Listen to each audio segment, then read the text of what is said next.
Okay, back to our breaking news story. And the Israeli army has released the findings of its investigation into the killings of 15 Palestinian first responders in Rafah on March the 23rd. So this is what they found. The conclusions of the investigation indicate that the incident took place in a hostile and dangerous combat arena under a spatial threat. The investigation revealed that no evidence was found of the forcing of the dead before or after the shooting, or evidence of execution.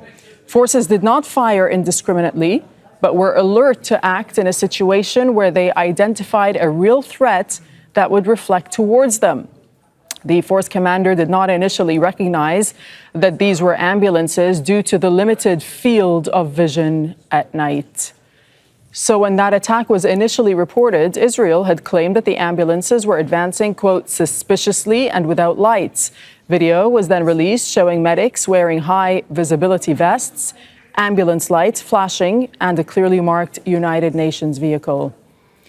Akiva Eldar is an Israeli political analyst. He's joining us from Tel Aviv this hour. Thank you for your time. What's your reaction to what's come out of this Israel's own investigation into this incident? I think that from a perspective of the average Israeli, let alone the humanitarian catastrophe that is happening in Gaza.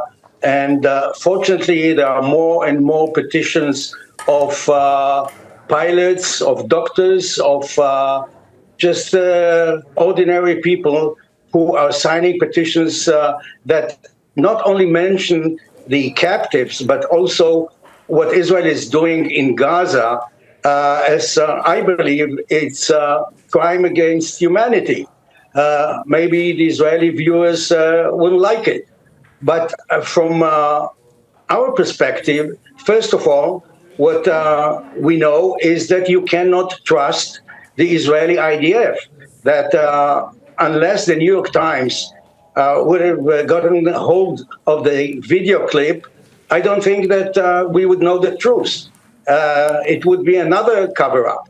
The other thing is that thinking about what I mentioned before, the Israeli captives, once this happens, what can we expect of the Hamas militants?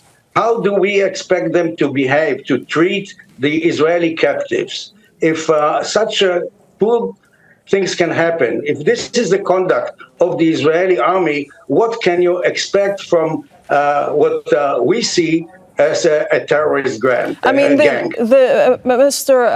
Akiva Eldar, there was a lot of mounting pressure, wasn't there? There was an international pressure for an investigation into this incident. And the UN, back on April the 2nd, in fact, was talking about the medics. And the UN said that the ambulances were hit one by one as they advanced. I mean, that's not what we heard from the Israelis. Can the Israelis be trusted to investigate this incident and, in fact, investigate themselves?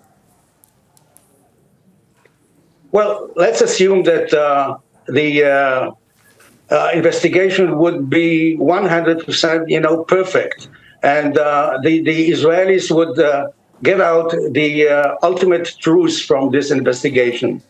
What can we expect can happen to those officers and soldiers? There is an atmosphere of impunity in Gaza. It's the life of the Palestinians since October 7th, since what they did to Israeli babies and children. Everything, every soldier is the general, and he can decide how to behave and what to do. And the Israeli public opinion was, in the best case, indifferent. In the worst case, was supporting this kind of conduct. So I hope that something will happen. But what we have is the Minister of National Security, who is actually supporting Israeli Jewish terrorists. And this is the Israeli government. And the message to the people is to the good people. And I believe that 50%, the majority, more than 50% of the Israelis are terrified. When they saw those images and the footage from Gaza, I read, several articles in Haaretz today of second-generation Holocaust survivors who say that in 2 days we are going to commemorate the Holocaust. And they say we will not be able to commemorate the Holocaust if we don't hear more about what's happening in Gaza. We Right. have also to talk about Gaza. And this is a good thing that is happening. And from this, I hope that from this scandal, this affair in Gaza, maybe it's a wake-up call. I mean, that's what I wanted to ask you. Do you think that this investigation will make a difference at all to the way that the Israeli soldiers and commanders are conducting themselves in Gaza? I mean, we know that the Israeli army has announced that one deputy commander is going to be dismissed as a result of this investigation, and one command officer will be reprimanded. Does it go far enough? Well, I hope that the price will be much higher, that a soldier, an officer will know that if he's doing something like this, he will end up in prison for many years.